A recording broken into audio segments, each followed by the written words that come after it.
of the loneliness like a heartbeat drives you mad. In 1976, Fleetwood Mac were falling apart in real time. Their marriages were dissolving, their relationships were collapsing, and somehow they were expected to walk into the same studio every single day and make music together.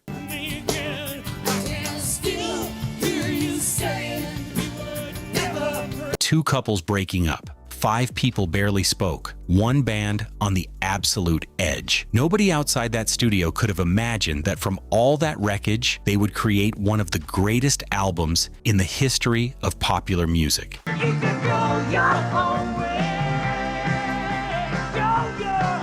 An album that didn't just save the band, it changed what rock music was allowed to feel like. How did that happen? Let's begin. The British blues roots. The year is 1967. London is the center of the musical universe, and a young guitarist named Peter Green is about to do something nobody expects.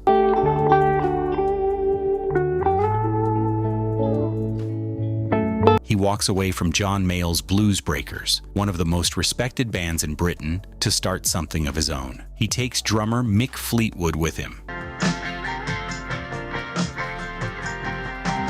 then convinces bassist John McVie to join. McVie was so unsure about leaving a steady gig that the band almost named themselves something else entirely. Instead, they named it after the two people Peter Green wanted most: Fleetwood Mac, a blues band, built around a guitarist who many, including Jimi Hendrix himself, considered the most gifted of his generation. Their early years were defined by genuine musical credibility. Albums like Peter Green's Fleetwood Mac and Then Play On showed a band operating at the highest level of British blues. Songs like Albatross reached #1 in the UK. Oh Well became a hard rock blueprint that bands would borrow from for decades. The Green Manalishi, written during a fever dream after a particularly bad acid trip, was as dark and heavy as anything being made at the time. They were respected. They were dangerous. They were building something real. What made Peter Green genuinely special was that he wasn't chasing trends. While other guitarists were turning up the volume and leaning into showmanship, Green played with restraint and feeling. Every note meant something. Eric Clapton reportedly said Green was the only guitarist who ever made him nervous. That kind of talent doesn't come around often, but underneath the music, something was already fracturing. Peter Green, the genius at the center of it all, was beginning to crack. And when he finally broke, he would take the first version of Fleetwood Mac down with him. The first collapse. In 1970, Peter Green walked away. Not gracefully, not with a farewell tour or a carefully worded statement. He simply unraveled. Years of heavy LSD use had pushed him into a psychological spiral that no amount of talent could pull him out of. He gave away his royalties. He told the band money was evil. He showed up to a recording session with a gun, demanding they stop making music. The man who had built Fleetwood Mac from nothing was gone, replaced by someone nobody recognized. But the chaos didn't stop there. In 1971, rhythm guitarist Jeremy Spencer disappeared in the middle of an American tour, mid-tour. The band was in Los Angeles. Spencer stepped out to browse a bookstore and never came back. He had joined a religious cult called the Children of God and simply vanished.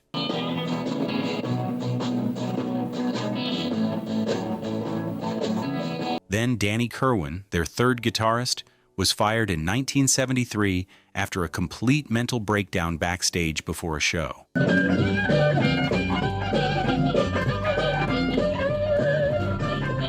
3 guitarists, 3 exits, each one more destabilizing than the last. American musician Bob Welch joined and kept the band alive through the early 70s, but they never broke through in the United States the way they desperately needed to.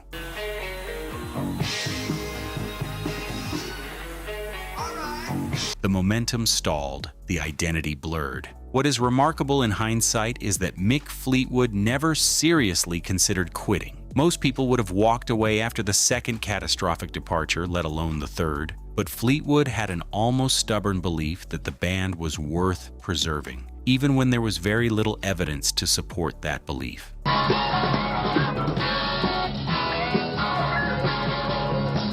He kept paying the bills. He kept booking the shows. He kept the name alive through sheer refusal to accept that it was over. By 1974, Welch himself had had enough and quit. Fleetwood Mac were now a band in name only. No original sound, no clear direction, no lead guitarist. Mick Fleetwood and John McVie were essentially holding a brand together with nothing left inside it. The Californian gamble. Mick Fleetwood was searching for a new recording studio when he heard a demo tape playing in the background. He didn't know whose it was. He didn't know anything about the artist. He just knew the sound was exactly what his band needed. He tracked it down to a young guitarist named Lindsey Buckingham. There was one condition. Lindsey came as a pair. His girlfriend, a singer-songwriter named Stevie Nicks, was part of the deal. Take both or take neither. Any reasonable music executive would have said no.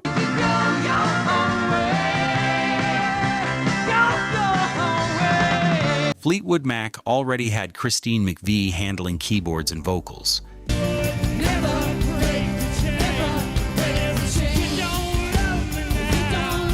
Adding another female singer felt redundant on paper. But Mick said yes. Two Californians joining a British blues band made absolutely no logical sense. Different backgrounds, different musical instincts, different everything. But within weeks of their first rehearsal together, something undeniable was happening in that room. The harmonies between Christine and Stevie were extraordinary. Buckingham's guitar playing was technically brilliant, but also melodically inventive in ways that complemented rather than overwhelmed. Their 1975 self-titled album was the proof of concept. It wasn't a masterpiece, but it was a foundation. It reached #1 in the United States. It introduced them to a mass audience that the British blues era had never reached. What people often forget is how much of that success came down to Buckingham's work behind the board. He co-produced the album with a level of sonic precision that was unusual for a first major label record. He understood arrangement, texture, and space in ways that most guitarists never develop.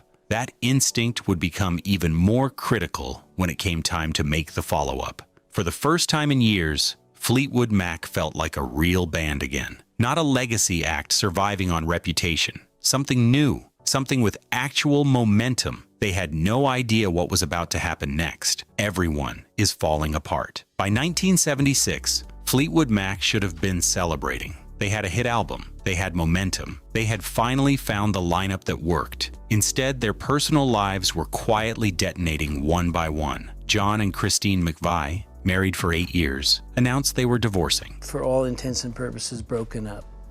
John and Christine McVie were divorced. Lindsey Buckingham and Stevie Nicks, the couple whose demo tape had started everything, were falling apart bitterly after years of romantic tension and creative friction. Mick Fleetwood's marriage was also disintegrating, and in the middle of all of it, the band made a decision that seemed almost insane. They went into the studio together, same room, every day. 5 people who were either divorcing each other, breaking up with each other, or watching their closest relationships collapse in real time, all of them making music about exactly what they were going through. The cocaine was everywhere. The alcohol was constant. Emotions ran so high that some sessions had to be stopped entirely because people simply couldn't be in the same room. Stevie would finish a vocal take and walk out without looking at Lindsey. Christine would record a song about her failing marriage while John was in the next room. The tension was so thick it was almost physical. What made it even more extraordinary was that they maintained a professional discipline throughout the chaos.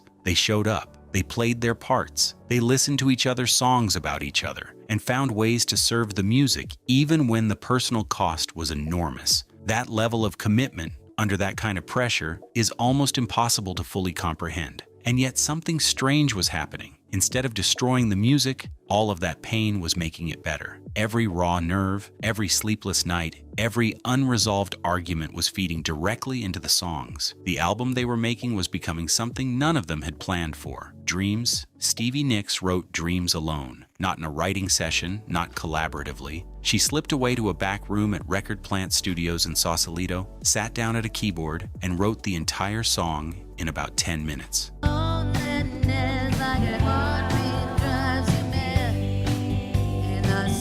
The melody came first, then the words arrived almost automatically, as if they had already been waiting. The song was addressed directly to Lindsey. quietly devastating in the way only the calmest songs can be. No screaming, no dramatic chord crashes, just a steady, hypnotic rhythm and a voice asking a simple question: when the rain washes you clean, will you know? She brought it to the band, and the response was complicated. Lindsay, the man the song was about, was also the man who would have to produce it. He stripped the track down to almost nothing: a pulse, a bass line, Mick Fleetwood's understated drumming holding everything together beneath Stevie's vocal. What could have been a bitter breakup song became something more universal, something about clarity, about seeing a relationship for what it really is without anger, just acceptance. There is something almost architectural about the way the song is constructed. It never builds to a conventional climax. It just maintains its emotional temperature from beginning to end, which is far harder to achieve than a dramatic crescendo.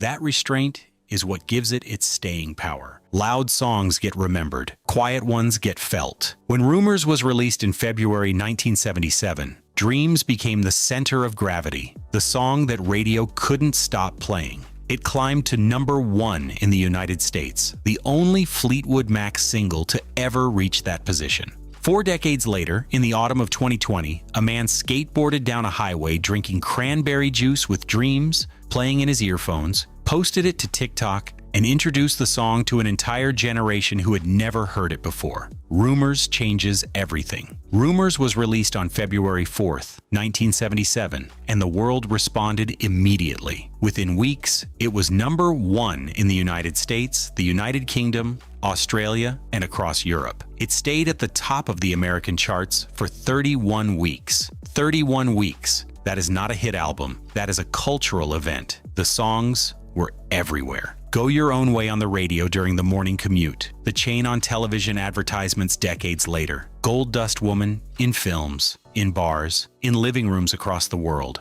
Over 40 million copies have been sold since its release, making it one of the best-selling albums in the history of recorded music. But the numbers only tell part of the story. What Rumours did that was truly unprecedented was make emotional honesty mainstream. This was not a concept album. There was no grand artistic statement. It was simply 5 people putting their real lives directly into their music and trusting that other people would recognize themselves in it. They did, millions of them. People going through divorces heard Christine McVie and felt understood. People surviving heartbreak heard Stevie Nicks and felt less alone. The album gave an entire generation permission to talk about the complicated, messy interior of real relationships without dressing it up or pretending it was simple. It is also worth noting what the album did for the idea of the band itself. Fleetwood Mac were not a solo act with backing musicians.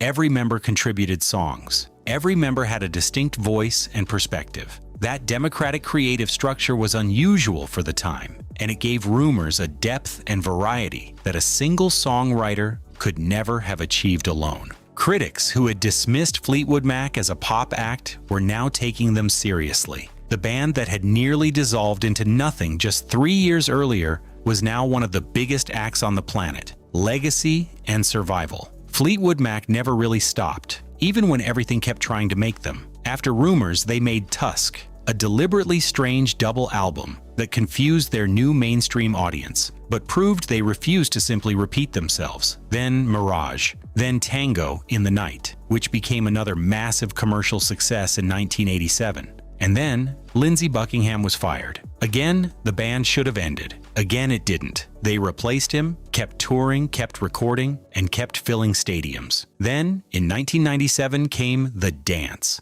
a reunion concert that reminded everyone exactly why this band mattered. Lindsey back on stage, Stevie back in the spotlight, the old wounds apparently healed, or at least contained. The performance was electric in the way that only music carrying 20 years of real history can be. In 2018, Buckingham was fired again, this time amid reports of a genuine backstage confrontation. The drama never fully left them. It was almost as if the chaos was structural, built into the band's DNA from the very beginning. Christine McVie passed away in November 2022, and with her passing went something irreplaceable at the heart of the band's sound. But the music she made remains. Rumours remain. Dreams remain. The Chain remains. Bands like Haim, Harry Styles, and Taylor Swift have all cited Fleetwood Mac as a foundational influence. What their story ultimately proves is that great art and personal dysfunction